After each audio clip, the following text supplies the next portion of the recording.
All right, it's time for open mic discussion right here on Youth Cafe. So thank you so much for staying with KTN News. So this evening, we want to take a look at the issue of social media and hate speech. This is after Babu Owino, the Embakasi East Member of Parliament, came out and sort of said a few utterances against the president and his mother. And we all know when we were growing up, you do not cross the line for your mama, or rather your siblings or family. Those lines are quite sensitive. But yeah, so to discuss this issue, first of all, we have you, of course, at home. Make sure you are talking to us and tweeting us using the hashtag Youth Cafe. We're going to read a lot of that of your feedback when we come back on during this discussion. But right here with me in studio is none other than Shiafa Okore, who is not a stranger to this show. Thank you so much for coming again.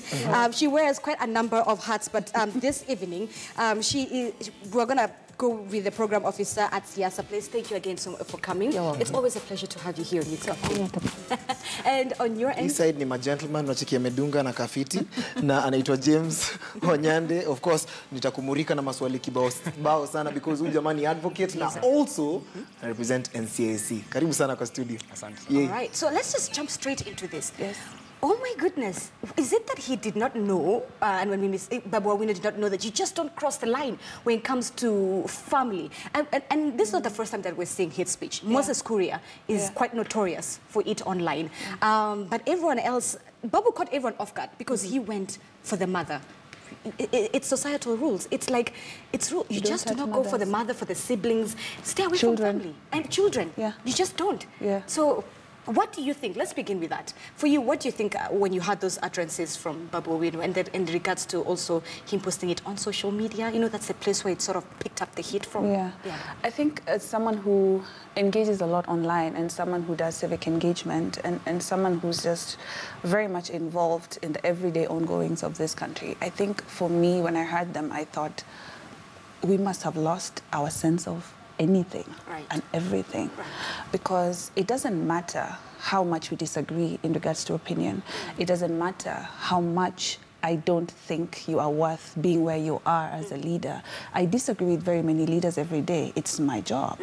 But I never talk about their wives, their mothers, their children. You know, you don't go there, because the thing about us is we don't understand the difference between critiquing somebody and criticizing them, right? You critique someone, you critique their opinion on something. Like I could say, what you've just said right now is wrong, but I wouldn't say you're a stupid person because you've just said what you've said. You know, you don't attack the person that is them.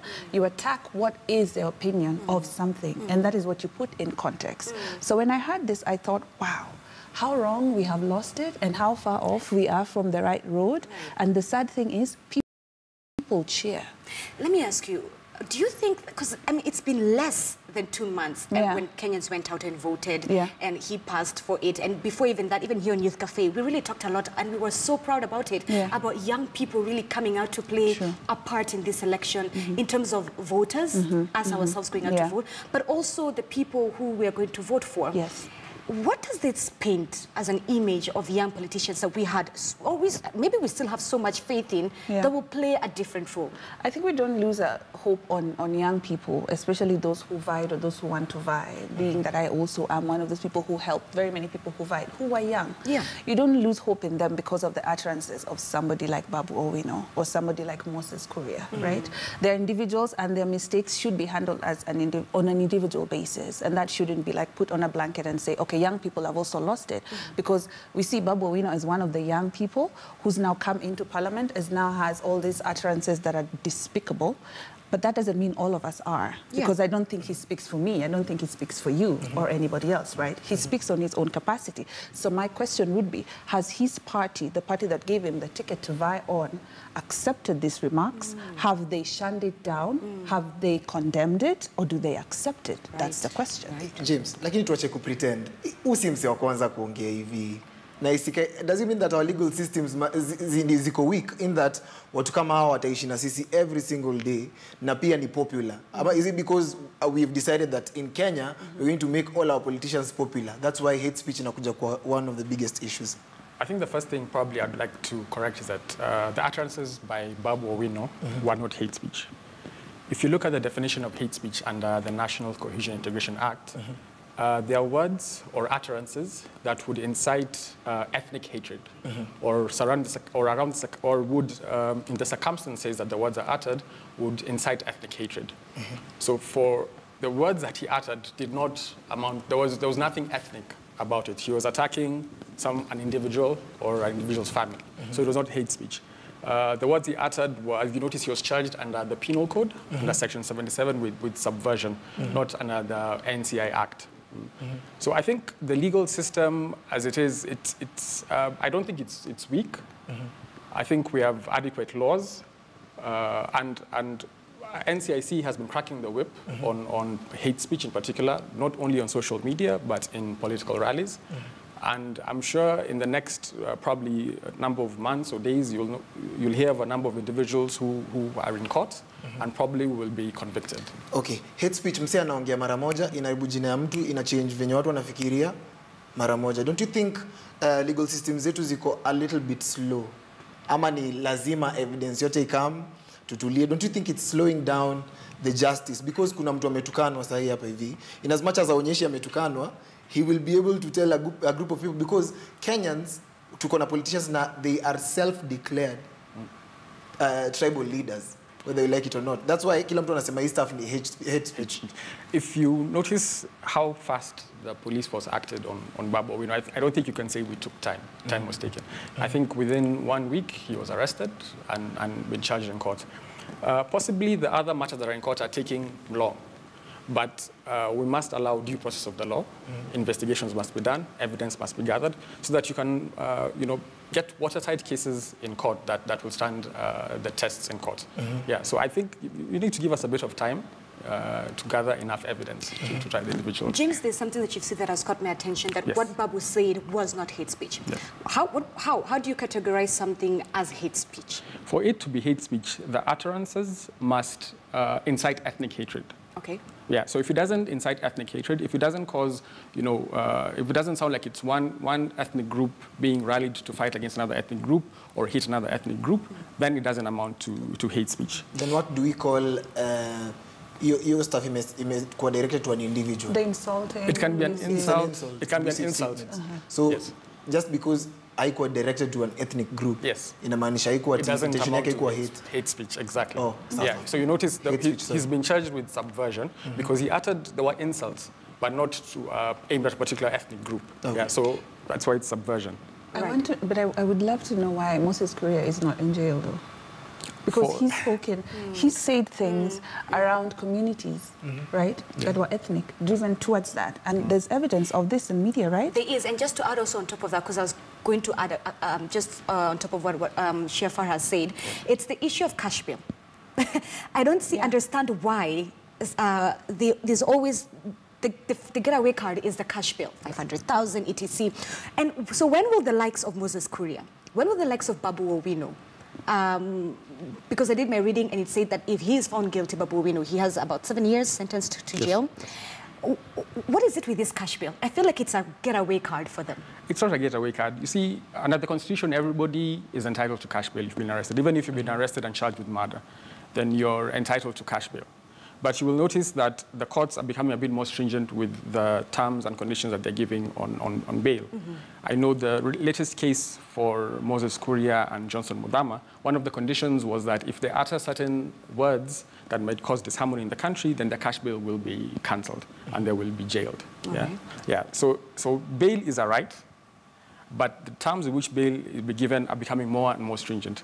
And I know the DPP, who's the prosecutor in the country, has been always opposing bail, particularly for individuals who are constantly spewing hate speech or incitement to violence. The DPP always opposes bail. However, it is our constitutional right for accused persons to be granted bail. Wacha nikuulize swali. Mi ni mse wangu wa roho kwa hivyo mtaani na nimechill tu hivi, mse anauliza history ya bail, you determine aje history ya bail, because kuna wase juzi wameambiwa watakuwa sentenced to murder because of stealing pineapples, na mwingine anafanya vitu zingine different, anaiba billions lakini atatembea around. So hii bail ina favor masafara pia ama pia ni wadosi tu? Good question. It might not be in my place to answer that. Bail is determined by the courts, the judges. Lakini wewe unika bail inatufinya. Wewe niambie una karibu 80,000 in 3 years ndio unapata hiyo 80k. Alafu umeshikwa umesema kitu mbaya, maybe tunakumbuka list fulani ya Ole Kaparo ilitoka, ikakaa wase wakaanza kuambiwa kwa hiyo list. Sasa wase walikuwa kwa nini at the bottom of the food chain. Unafikiria wako na chances of survival? Na hapo ndio tunauliza kwani nyinyi maloya mnakulanga nini asubuhi? Sometimes, of course, if you are able to afford a good lawyer in court, then they can argue your case. If you're probably, as you say, on the bottom, masafara, perhaps you can't afford good legal counsel, so you come to court, you don't understand the legal proceedings, you don't understand that bail is a right, so you miss out on that. But the people who are probably higher up in society, who are able to afford legal counsel, then they have good legal advice, they apply for bail, and it's granted. James, paint for us the consequences of hate speech. Okay, before we come to the hate speech, because you said hate speech is maybe an individual to an ethnicity, individual to individual. If I go online and I start insulting Brian Asili here, can I get convicted? As if it's one-on-one? And it's online and everyone is seeing it? If it is hate speech, you can get convicted, even if it's online. What are the consequences? Consequences, well, there are, of course, the legal consequences, which would be imprisonment for a term of 3 years or a fine of 1 million. Of course, there's this fragmentation of society. You know, once you start insulting somebody from a different ethnic group, it might not just end with the two of you. Right. You know, people from his ethnic group may rally against people. Yeah. So it's more than just, the consequences are more than just legal. It becomes also societal. Speaking of ethnicity, don't you think history ya stereotypes ndio inafanya hii stuff inapelekwa to the next level? Because mtu anakuja anasema Waluya mnakuaga hivyo ama Wakikuyu mnakuaga hivyo. Ama let me just mention it. I'm sorry, maybe it's not supposed to go on air, but unasikia Wakikuyu ni wezi, Wajaluo ni hooligans. Kitu kama hiyo. As in we've already hizo stereotypes ziko. Ama mtu akipigana unasikia, unaona Wajaluo. Don't you think it's because of our own, sisi wenyewe tumejifungia kwa hiyo gate ya stereotypes? I mean, absolutely. Everybody, people have their own biases. And they always look at issues from that bias point of view and that vantage point where somebody just sees that stereotype. They don't see you as a person. They see the stereotype that you are, right? And they use that to judge you. For example, if right now there are people walking in a march going somewhere and you're walking with them and it turns chaotic like it always does in Kenya, right? And you are there, not as a person who was part of the march, but you were just walking next to them. And you happen to be of that stereotype group where they're thought to be hooligans. You know, you'll be beaten down, you'll be arrested, you know, you'll be clobbered. And then everybody will think, but you're a hooligan. Your people are hooligans, you know, and this is what it is. And that's the problem right there. Because now that stops us from seeing the issues that are at hand. You see, someone like Moses Kuria, and I don't like talking about him because for the longest time I have been wishing and praying and hoping, because that's where I have gotten to, where I don't understand what it takes for somebody like him to be found guilty, right? Like, I don't understand at what levels of spewing all these things that are meant to fragment society, like you said, how much of that does he have to do for him to be found guilty? And for the rest of Kenyans to see that you cannot be a leader and be irresponsible about your leadership position. It's something that we cannot let happen, right? So I wonder, how much of that should we still take in? Because these leaders are the same people who stand on podiums and are given, you know, given audience, and then they speak all this stuff. And then people take it to heart. Now, add on top of that the stereotype, right? Now it will be, but a Kikuyu was saying this yesterday, and now we think that Luyas are like this, or now we think Kisis are like this, you know?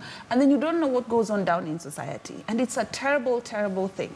And for me, I wonder, at what point will we actually see real consequences? And for people who are high up there, so the people who are down here, start respecting the fact that you cannot stand in front of us and say this and walk free. That's a good point. How much more, what does it need to take? Yeah, like how much more damage do you need to do to be found guilty in Kenya as, quote, a leader or a wealthy person to actually pay for your crime? James, what do you think? Right? As an advocate. Well, what else is the evidentiary requirements for example, hate speech are on social media or on the clips that sometimes we get, that we see on television, it's very, very high. The Evidence Act requires, for example, if a politician was speaking at a political rally and he spoke for example, 2 hours, but for a period of 5 minutes, he uttered, those hate speech. Now, most times what happens is that as a commission, we're sent the 5 minutes. We can't use that in court. We would require the entire 2 hours of so you can see the context in which it was used in? Exactly. Yeah, so we need the context of when the speech was made. So it becomes very difficult. Sometimes media houses might not, keep that entire recording. They might just wait for, when so-and-so is about to speak, turn on your mic, turn on your camera and start recording. You don't record the entire speech. Yeah, so we don't have the entire context. Some other challenges we have is in translation. In particular, the Moses Kuria case. I think he spoke in Kikuyu. Now, when the translation was done, it wasn't done very accurately. So the judge threw out the case because of the problems in translation. So sometimes it's not technicalities. But we have a working relationship with the DPP and the Director of Criminal Investigation. So we've reviewed all the cases that have been thrown out of court. And the DPP has come up with sample charge sheets shared around the country. They've come up with a protocol for admissibility of electronic evidence. So now all investigators and all prosecutors are aware of what is required of them. I think going forward, then there'll be more convictions. Shiafar, Asili had asked a very important question that I just want to pick up and rope in, the issue of stereotypes. We know social media is also a place where, we poke jokes at each other, and we share stereotypes. Nationally speaking, from one country to another, tribe-wise as well. But there's a thin line, a thick line, if I might ask, between sharing a joke and you literally insulting someone online. Would you say that social media has allowed for hate speech to sort of grow uncontrollably? And do you think the platforms such as Facebook and Twitter need to start putting in mechanisms in place? Because, I mean, we've already seen them do that with fake news. I agree. When it comes to insulting and even bullying, Because it's insulting if it's individual to individual. Do you think that even the likes of social media, Facebook and Twitter, need to start putting in such mechanism and where we need to draw the line between an insult, and laughing at a joke on a stereotypical Absolutely, joke? I agree. There has to be, I think at some point they have to figure out how to secure internet or like internet users and not just, those who are spewing hate speech, even people who just abuse you, troll you. And those people exist because I'm online and I get trolled. It's just that I think I've gotten to a place where I'm just like, you know what? There are the matters of importance that need to be addressed. So let's address that first. But that doesn't mean it's okay. Not for me, not for anybody else. So there needs to be measures online. And we need to talk about securing the internet for the people who are using the internet. Because from the internet, you can get something which is now, people don't really realize it, but it's called self-censorship, where every time you say something and people don't agree with your opinion, they will say something negative, and then now you stop talking. And you think stop talking is okay because now you're offline. But you're censoring yourself because what gives somebody the right to shut you down? To make you feel in your corner, I as Kefa or I as Zinzi, let me not just engage anymore because I need to shut down. You see? So, I mean, social media needs to find a way in which, and all the platforms, in which we can now report faster trolls. Like, let's just deal with these trolls. How we can secure use of, media and accessing the whatever that is on there, even the information that is on there. Not all of them is good. Some of them is very toxic. And we have teenagers now who are accessing the internet. And the thing is, which is a problem. With all that content really coming to them. And the thing is also on top of that, you find a lot of people online have this thing where I will view, I will jot down my opinions online. And whether you agree or disagree with me, I get bashed for it. So do you think that young people need to learn how to have a diplomatic conversation online where I can say, yes, even though I disagree with you, I will not start insulting you or start making fun of you? It's about maturity.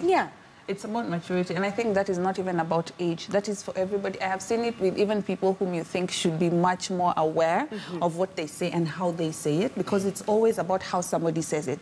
There's a way I can say, Zinzi, I think you're really silly. And then there's a way I can say, Zinzi, you're silly. Those are two different contexts, and they mean two different things. And when you put it online, and with the anonymity that exists online, somebody takes advantage and feels, but I can abuse Zinzi or I can abuse Brian, and they will never get to see me, they will never get to know me, will never get to meet. It's online. right?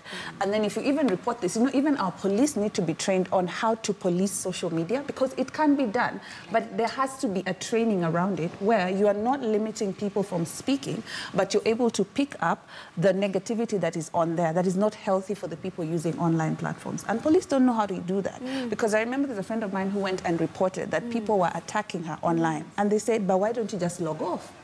They are online, log off.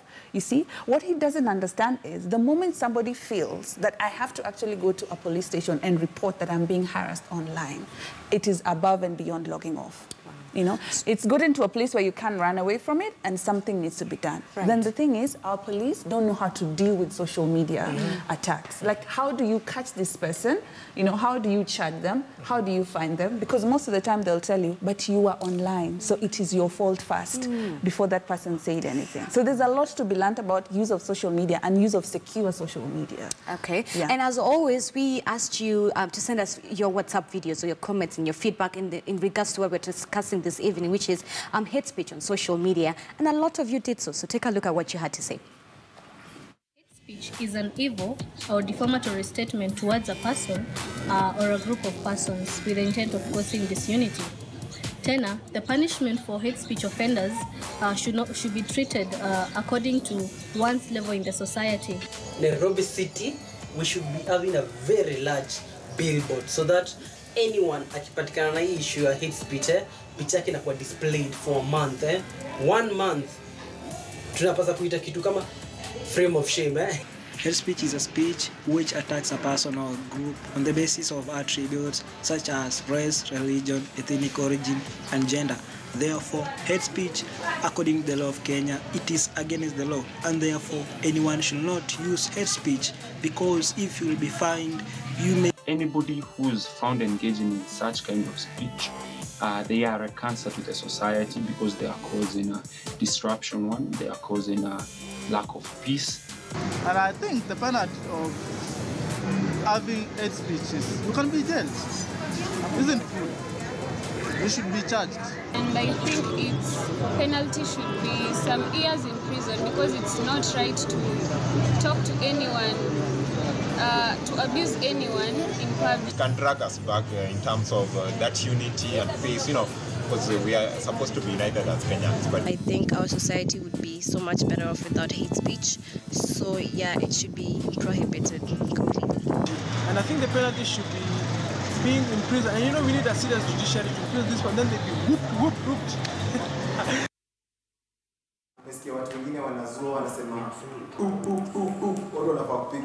We want to find out how unafilaje kuhusu hii story, lakini hapa conversation lazima iendelee ndani ya studio. Na James, kuna swali nataka kuuliza. Unaonaje our politicians wanasikia tu poa? Do they thrive in this hate speech? And why do they thrive in this hate speech? Is it because sisi tumewaambia umesikia vile babu aliambia na jana kesho kuna reply? They are like rappers. Don't you think they're taking it too far? Before I answer your question, I think I want to just correct something that Schaefer mentioned about the police force being unable to police online. We do have a fully fledged cybercrime unit at the DCI headquarters on Kiambu Road. Inafanya kazi. Inafanya kazi. Those are the people who we partner with when we're doing investigations on social media. Lakini wa polisi wanatu understand kweli. Wana understand vizuri sana. We also have... Siko ubaya. I'm just about to make a statement. Sijui kama itatokea vibaya. Garbage in, garbage out. Like if they're told endeni muchape hao vijana, itakuwa tu ni hivyo. That is exactly what the police do. No. Because pia wako na oaths zao zenye wametik. There are probably a few bad apples, but not all. I wouldn't blame the entire police force. So as I was saying, there's a fully fledged cybercrime unit that does investigations. We have the Communications Authority of Kenya as well that looks at crimes online. So I think if you do have an issue online, there are certain institutions that you can approach, similarly to NCIC. We have cybercrime investigators, social media monitors, so we can handle things that... Politicians, do they thrive in hate speech? Ama ni story gani tunapata? They do thrive in hate speech. And I think the problem is, as a populace, we cheer them on. When Babu spoke, whatever it is he said, the crowd cheered him. I think 2 days later, our governor of Nairobi, responded. And again, the crowd cheered him. It's like a music video thing going on. And then Babu is released, goes to the grounds, says a few words, the crowd cheers him. So if they feel like the populace is happy with what they're saying, then they'll continue doing it. So I think as citizenry, we need to try and ask them to tone down. Do you think politicians in their heads, najua you're not a politician, but do you think they behave like this because wanajua hakuna kitu itafanyika? Because Raila Odinga is going to defend Babu Wino, I'm sorry I'm mentioning names. Our president is going to defend Kuria, directly or indirectly. Do you think they are doing this because wanajua wako na backup? Of course, yes. I mean, first of all, you have to understand that our politicians don't have content. The content is that which they spew, which makes everybody cheer, which makes everybody feel like, oh my God, he said this. So tomorrow you're waiting for a counter attack or a counter response. That's all they have. Have you ever imagined that a politician, and the ones we see, would get onto a podium and talk about issues without calling your name, your father, your brother, your sister? But they don't have content. So, don't you think sisi ndio tunafanya watu wanakuwa hivyo? Of course, yes, but also the responsibility. The responsibility is both ways, right? Because you can't expect a good person to just be good just because they are good, right? You have to demand it, especially from a leader. If you expect integrity, demand integrity. If you expect accountability, demand it. If you expect transparency, demand it. If you expect service, demand it. So what are we demanding? Nonsense. So they will stand on a podium and give us all this nonsense and we will cheer. And then I'll wait for him to come and attack me again. So we go back and forth, not understanding that we are the ones losing. And then the whole idea of they can stand and say whatever they say because they have backup is because of also our institutions. I would love to believe that our institutions work. I would love to praise that there is all these wonderful bodies that are there that are working. But when it comes to the point where we actually need them to work, they never do. They always need time. They always need this process. They always need that. Yet, at that moment, you need to come through. So the thing is, it is easy to be a politician in Kenya to actually insult everybody all the way to the office and back. Right. Nothing will be done. Because at the end of the day, you'll talk about, oh, we need lawyers. No. Why do they need lawyers if they can buy judges? Umesikia? Why do we need lawyers if you can buy judges? Hiyo ndio inatupeleka to the next segment. Na ndio come back hapa hivi watupatie finishing remarks. Each and every week si uenda kwa mtaani ama si uenda huko hivyo up and about to make sure that tuna get story moja ya art. This week kuna chali anaitwa Elijah Mutua. He is a graffiti artist. Check his story vile inaenda.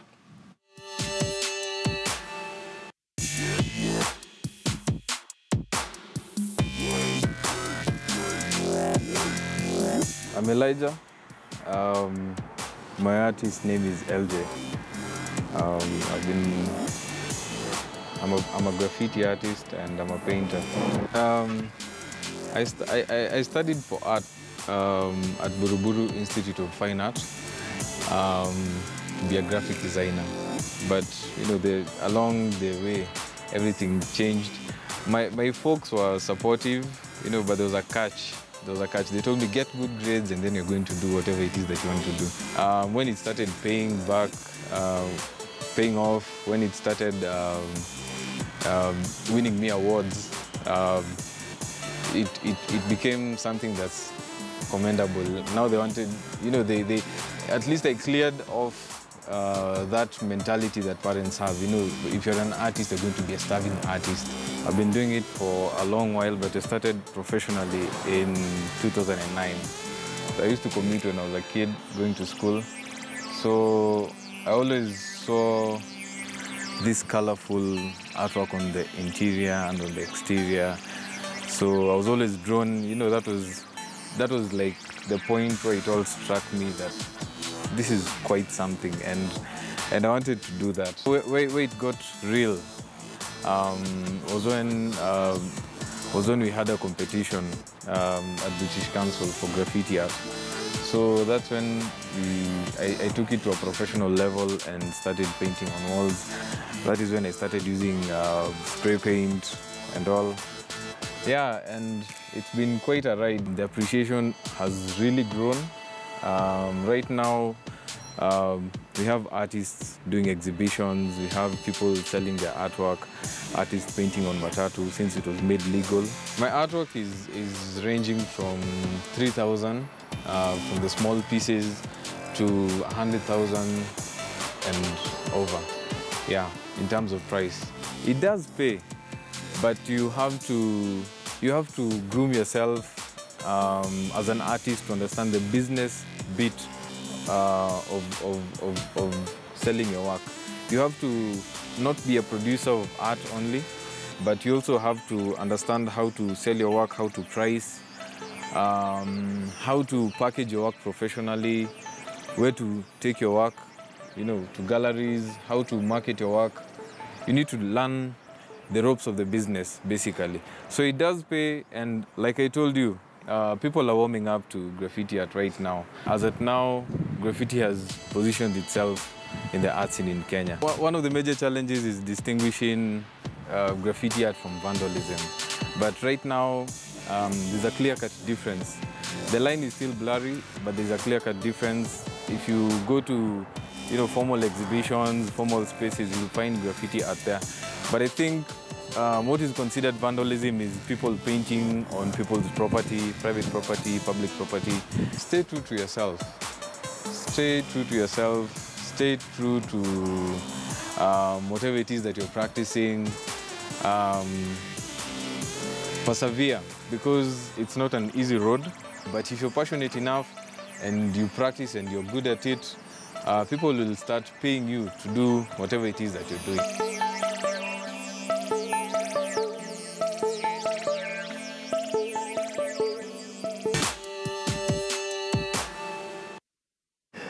Of course, tumerudi na hii conversation lazima ishe, but kama unataka kuwa part of Art Corner, it's very simple at Brian_Aseli, at Zinzi_K, at KTN News. Utaweza kutupata hapo hivyo, tutashoot story yako ukitupatia hiyo nafasi. I have to ask this one question as we're winding up, and it could be our closing comments. Let us now point fingers at ourselves.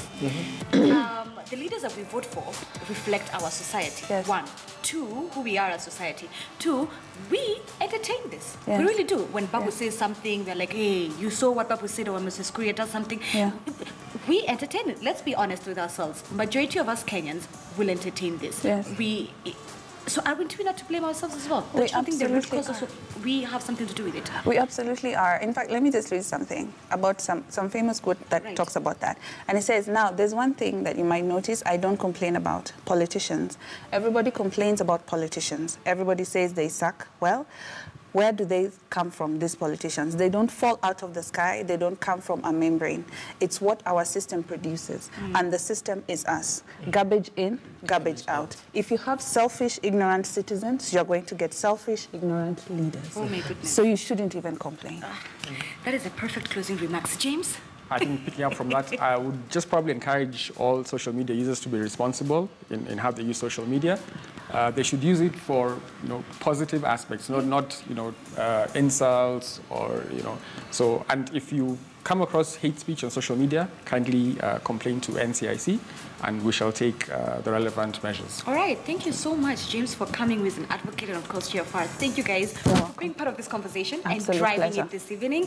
And thank you at home really for tuning in on this Friday evening and being part of Youth Cafe as always. And we really want to hear from you. What do you want to see on this platform? Because this platform is purposely, intentionally for young people. Thank you so much for tuning in to KTN News. I'll see you next week Friday. My name is Zinzi Kibiko. And of course, Brian Aseli, tukutane next week, same time, same place, kwa sababu hizi issues zitasolviwa na sisi, my youth. Big up, have a good night. Yeah.